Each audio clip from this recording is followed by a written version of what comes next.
On en vient à présent au dossier de ce journal, un gouvernement scolaire. Il en existe dans des écoles de la Nyanya. L'idée est de permettre aux enfants d'apprendre à devenir des citoyens responsables et à se familiariser avec le fonctionnement d'une institution républicaine.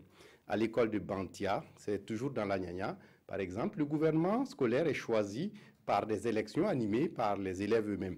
Composé de 13 ministres, chaque membre du gouvernement scolaire prend au sérieux son travail, comme quoi la valeur n'attend point le nombre des âges.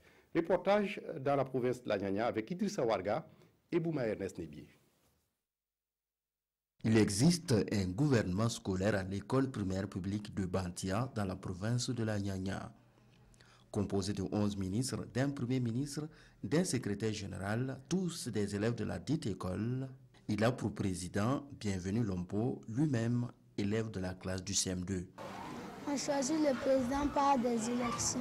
Dans chaque classe, les personnes qui sont intéressées à la présidence passent dans chaque classe pour faire un discours. La composition du gouvernement scolaire est fonction des besoins de l'école. Et chaque ministre dispose d'une lettre de mission bien claire. Dans le gouvernement scolaire de l'école Bantia, je suis le ministre de la Culture. J'ai pour mission de détecter les talents et former les différents troupes, d'organiser les séances de répétition, de gérer le matériel de culture, d'organiser les spectacles et de participer aux compétitions culturelles. Le jour qu'on a un conseil de ministres, chaque ministre va donner ses difficultés et on va chercher comment l'aider. Le gouvernement est bien pour nous car ça nous aide à travailler ensemble et à développer l'école. Et selon le président, il n'y a pas d'excuse pour les ministres qui n'exécuteront pas leur mission comme il se doit. Quand un ministre ne fait pas bien son travail, on le révoque. Un exécutif scolaire bien apprécié par les élèves et les enseignants car il produit des résultats tangibles. On a nommé un ministre qui s'occupe des études et à partir de 14h30, il est chargé de mettre les enfants en groupe pour qu'ils étudient.